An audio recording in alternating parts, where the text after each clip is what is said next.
Something happened over Iran that the Pentagon did not want you to focus on, and yet if you understand what it means, it changes everything you thought you knew about American air supremacy. Let's start with a number. $100 million. That's the approximate price tag of a single F-35 Lightning II stealth fighter jet. America's most advanced, most secretive, most celebrated flying machine. The United States military has spent decades and hundreds of billions of dollars telling the world and itself that this aircraft is essentially untouchable, that its stealth technology makes it invisible, that it can fly into the most dangerous airspace on Earth and come home safely. That was the promise. That was the mythology. And on March 19th, 2026, somewhere in the dark skies over Iran, at approximately 2:50 in the morning local time, that mythology took a hit. A very real, very physical hit. A U.S. F-35 fighter jet made an emergency landing at a U.S. airbase in the Middle East after it was struck by what is believed to be Iranian fire, according to two sources familiar with the matter. The pilot suffered shrapnel wounds. The aircraft costs upwards of $100 million, and the incident would be the first time Iran has hit a U.S. aircraft in the war started in late February. Now, here is what I want you to hold in your mind as we go through this together, because this is the part that matters more than any headline. This is not just a story about one aircraft. This is a story about what America was told, what America believed, and what is actually happening right now in a war that most Americans are only beginning to understand the full scale and consequence of. President Donald Trump launched Operation Epic Fury on February 28th. Since then, he and his top advisors have reiterated that the broad aim is to destroy Iran's leadership, ballistic missile and drone capabilities, naval power, manufacturing capacity, and nuclear infrastructure. The operation has now entered its second month. And while the Pentagon has stood at podiums and declared success, Defense Secretary Pete Hegseth said at one point that the U.S. is winning decisively and that Iran's air defenses have been flattened. The actual battlefield record tells a more complicated, more sobering story. Let's talk about what stealth actually means and what it doesn't mean, because I think the American public has been sold something of a fairy tale about the F-35 for a very long time. The F-35 is designed to evade radar. It does this by having a shape and surface that deflects radar signals rather than bouncing them back to enemy detection systems. In theory, that makes it almost invisible to the kind of Soviet-era radar systems that Iran was known to operate for years. But here is the thing. Iran did not use radar to find this jet. Iran has developed air defense systems that can use passive infrared sensors rather than radar to target aircraft, a solution that previously proved effective in Yemen when employed by Iranian-supported Houthi rebels. The stealthy F-35 evades radar, but infrared sensors are passive and home in on heat. Read that again. Iran found a way to hunt a plane that was built specifically so it could not be found. They did it by switching the game entirely. Instead of looking for the jet using radio waves, which bounce off the F-35's angular body and go nowhere useful, they looked for heat, and a jet engine, no matter how sophisticated, no matter how expensive, no matter what generation of military engineering produced it, still burns fuel and radiates heat. The F-35 may be invisible to radar. It is not invisible to physics. The first known combat damage to an F-35 fifth-generation fighter aircraft from a likely Iranian attack suggests that stealth jets can be detected by electro-optical and infrared sensor systems, according to Chinese analysts. And that analysis from Beijing is not idle commentary. China has been studying this conflict with extraordinary attention because what Iran has just demonstrated in the skies over its own territory is enormously relevant to any future conflict in the Pacific, where the United States has long assumed its stealth aircraft would give it decisive dominance. What Iran cracked open over central Iran is a door that adversaries around the world just watched swing wide. This incident represents a pivotal reality check for the perceived invulnerability of fifth-generation stealth assets. While the F-35A Lightning II remains the most sophisticated platform in the world, the damage sustained during Operation Epic Fury highlights that even the quietest flying computer can be caught in a high-stakes environment. Now let's zoom out, because I really need you to understand the broader context in which this F-35 took fire, because what happened on March 19th did not happen in a vacuum. It happened inside a war that has been grinding forward since February 28th, A war that has cost American lives, American treasure, and American credibility in ways that are only beginning to become clear. As of March 31st, at least 348 U.S. military personnel have been wounded in the Iran war, according to U.S. Central Command. Think about that number: 348 Americans, and a total of 13 U.S. service members have been killed during combat actions against Iran, and roughly 200 wounded. That figure, updated to the end of March, has continued to climb. These are not abstractions, these are people, and they come from a war that the American government just weeks ago was describing with words like decisive and winning. The aircraft losses alone deserve serious scrutiny. The F-35 is now one of around 20 U.S. Air Force aircraft known to be damaged or destroyed in the nearly 3-week-old Iran war. 3 F-15E Strike Eagles were shot down by a Kuwaiti fighter in a friendly fire incident on March 2nd.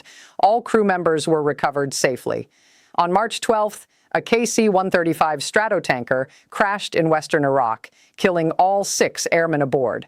Another KC-135 had its tail severely damaged in the same incident, but landed safely. A friendly fire incident that took down 3 of America's most advanced fighter jets. 6 airmen dead in a tanker crash in Iraq. 5 Air Force refueling planes struck and damaged on the ground by an Iranian strike in Saudi Arabia. And now a stealth fighter, the crown jewel of American air power, limping back to base after being hit by a nation that the U.S. Secretary of Defense just told us had its air defenses flattened. This is the gap I want to sit with for a moment. The gap between what is being said at those Pentagon press briefings and what is being reported by people who are actually tracking the losses, the damage, and the operational consequences of this campaign, because these two pictures don't fully match up. And when the pictures don't match, that is always worth asking about. Iran's air defense arsenal gives it the endurance to continue fighting, despite those losses and the ability to disperse geographically. Because SAM launchers are so readily concealable, Iran's adversaries can never expect to eliminate that threat. The loss of over 20 large Israeli and U.S. combat drones, MQ-9 Reapers and Hermes 900s, by mid-March indicates Iran's SAMs are still very much in the fight. There is something else here that I think is profoundly underreported, and it gets to the question of what this war was actually about in the first place. Because here is a thing that is true. And it is a thing that a lot of Americans deserve to know. Just before the strikes began on February 27th, Omani Foreign Minister Badr al-Busaidi said a breakthrough had been reached, and Iran had agreed both to never stockpile enriched uranium and to full verification by the IAEA. Furthermore, Iran had agreed to irreversibly downgrade its current enriched uranium to the lowest level possible. He said peace was within reach. Peace was within reach. And then the bombs started falling, and 6 airmen died in Iraq, and 348 Americans were wounded, and a $100 million stealth aircraft came back from a night mission over Iran with shrapnel in its airframe and its pilot bleeding. Was this war necessary? That is a question that is going to haunt the history of this moment for decades. After the U.S. and Israel attacked Iran, the Omani foreign minister said he was dismayed and that active and serious negotiations had been undermined. The window for a deal was open. It was closed by a decision made in Washington, made quickly, made under enormous pressure from allied governments who had their own interests in seeing Iran struck militarily.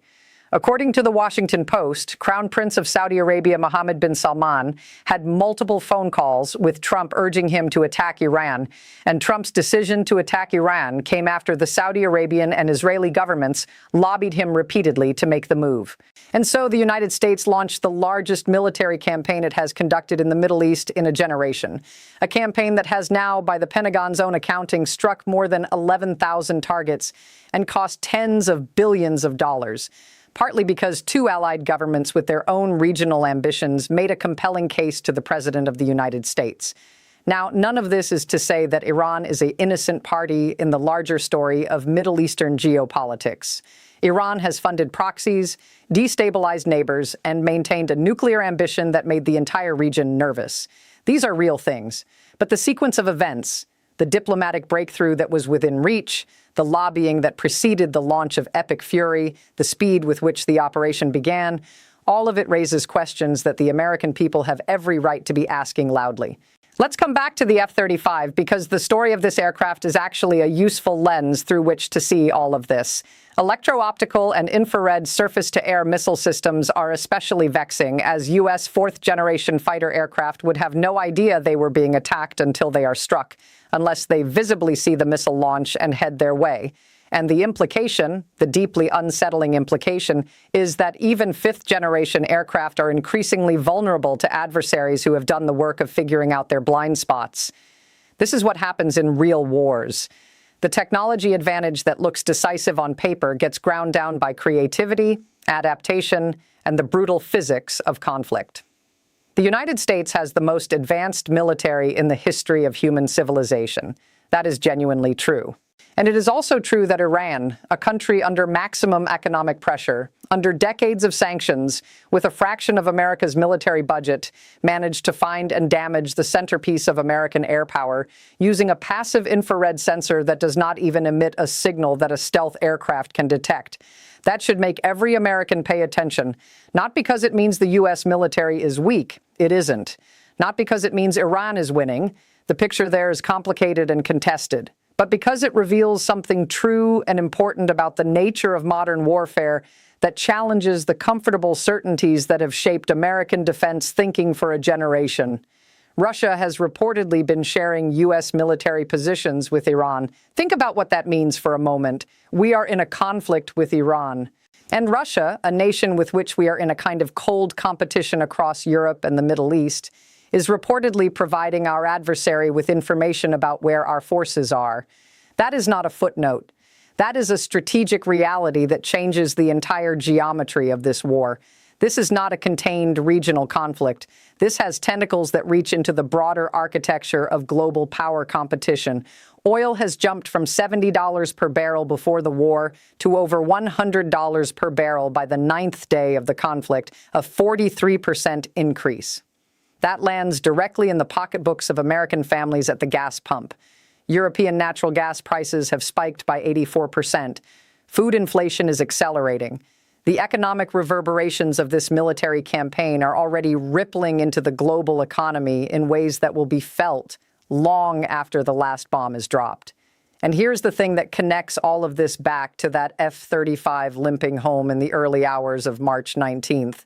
That moment, that single aircraft, that one pilot bleeding from shrapnel wounds, that emergency landing on a base somewhere in the Middle East, is a compressed version of everything this war is revealing. The limits of technology, the costs of conflict, the distance between the confident language of victory and the complicated reality on the ground, in the air, and in the geopolitical landscape that will have to be navigated long after this operation concludes. Ali Vaez, director of the Iran project at the International Crisis Group, said this would be significant, not because it means stealth is becoming obsolete, but because it would show that even an F-35 is not invulnerable in a dense, adaptive air defense environment. That framing is exactly right. Stealth is not obsolete, but invulnerability was always a story we told ourselves. And stories eventually meet reality. In response to Operation Epic Fury, Iran is holding up maritime traffic on a major global shipping route for oil near the Strait of Hormuz and attacking U.S. military facilities and other targets with deadly drone and missile barrages around the Middle East.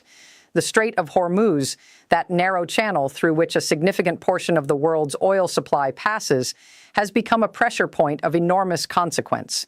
What happens there does not stay there. It moves through the global economy like a current.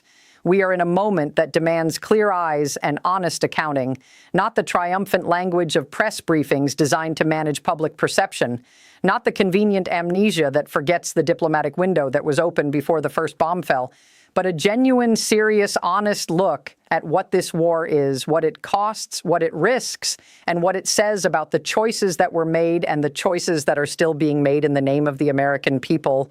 The Pentagon says U.S. forces have struck more than 11,000 targets over the first 30 days of Epic Fury. 11,000 targets. That is an almost incomprehensible scale of destruction, and yet Iran has not surrendered. Iran's new leadership has not capitulated. The Strait of Hormuz remains a war zone. American service members are still being wounded, and a stealth fighter jet, the most expensive, most advanced, most mythologized aircraft in the U.S. arsenal, got hit in the dark over central Iran by a heat-seeking missile fired by a nation that was, just days before this war began, sitting at a negotiating table talking about peace. That is the story, all of it. The aircraft, the diplomatic failure, the human cost, the strategic implications, the global economic fallout, the geopolitical signals being sent to Beijing and Moscow and every other capital on earth that is watching this unfold. It is all one story. And the F-35 flying home damaged is just the most visible, most visceral chapter of it. America deserves to understand every word of it.